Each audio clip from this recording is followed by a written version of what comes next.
All right, in 2016, Santa Clara's Levi Stadium was the focus of the country as it hosted the Denver Broncos and Carolina Panthers for Super Bowl 50. The Broncos wound up winning that ball game. Now, once again, the home of the 49ers will be transformed when the College Football National Championship is played here on January 7th. But it's not just about the game. The event will include free concerts, free family events, and much, much more. For more on all the preparations, we're joined by Bill Hancock, College Football Executive Director, and Patricia Enstrom, Executive Director of the Host Committee. Welcome to you both here. Thank you. Bill, you got a tough gig. I know you got to figure out the top 4 teams. But Patricia, I think maybe you have more pressure on your job because you need to make sure that this party goes off without a hitch. What do you have in place? What still needs to be done?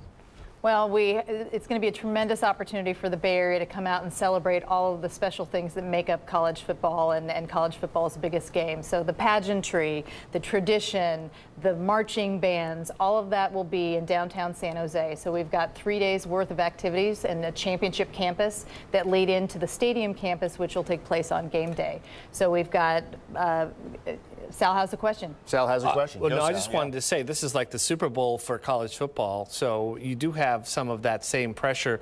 You remember we had the Super Bowl here just a few years ago. Is it kind of the same thing?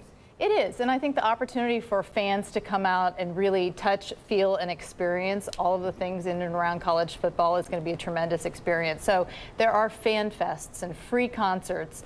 Downtown San Jose will be a walkable, think of it as a college campus on homecoming weekend. Awesome. So that's the environment that we're creating. There is still a lot to do, but we've got great community partners in San Jose and throughout the region, and it's going to be an extraordinary experience. Bill, let's talk about the teams that are going to be here. We don't know yet, obviously, but this whole playoff system, it's been up and running for a few years. Does it work? Do you think that having the top 4 and the way they've come together works for this country? Yes, it does work. This will be our 5th championship. Hard to believe that we're already 5 years into this. It's been a great opportunity for all of us who've been involved in it. And an opportunity for the athletes that play the game, the coaches, the fans, to be able to compete on the field for the national championship. I think one big question a lot of college football fans, at least I do because I am a college football fan, but expansion, right? So right now the playoffs are 4 teams. Is there the possibility of going to maybe 8? And would you support that? Our leadership groups have not talked about expanding. We have 8 more years to go on this contract. I'm confident we'll have a 4-team tournament until then, and who knows what might happen after that time. The deal is protect the regular season. We have the most compelling, meaningful regular season in sports. Not everybody makes our playoffs, and we like that.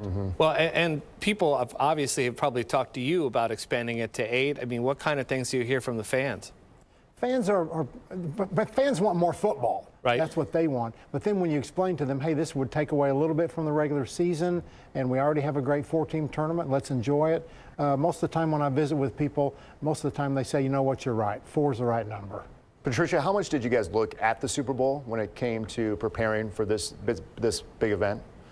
Well, I think certainly there was a great roadmap in terms of all of the activities that took place and what took place in and around the stadium. But college football and this constituency is really unique. So as we looked around to where the activities were going to be and how things were going to shape up, we really did focus on the fan experience, working very closely with the staff of the College Football Playoff to come up with the championship campus. And it sounds like the focus of that campus is San Jose. So are San Francisco's out of the loop? Any activities in San Francisco for that week? So as of right now, the primary activities are all going to be in downtown San Jose, really, again, to create that campus environment and that critical mass. But the Bay Area is welcome to come and enjoy it, and we think it's a great opportunity for everybody to celebrate the best in college football. Have you already heard from people who are making, just regular fans who are planning on coming out and making the trip? Absolutely. So, hotel rooms are already locked up, and the majority of the tickets for the College Football Playoff go to the fans. So it is a very fan-driven event as opposed to a more corporate-driven event. And that significance of fans anticipating coming, and they travel and they want to be together. So it'll be quite a celebration. So Alabama and some other team then? Well, I can't. Not Cal, Stanford, or San Jose State this year. Bill, let me ask you before you go. I mean, you've been involved in the NCAA basketball championship for a long time. What's more exciting? I mean, the basketball tournament, or would you say now that we have this playoff system in college football, that's more exciting? That's like asking me to choose between my children. I love the basketball tournament. College football, though, is very special. different pageantry, different level of enthusiasm. So I don't know. You love the one, you dance with the one you're with. So I'm with football now, so I just love it. All right, Bill. Nicely Patricia, done, by thank the you way. very much. Good answer. Good answer. Yeah, it's exciting. January 7th, Levi Stadium. Thank you again for being here.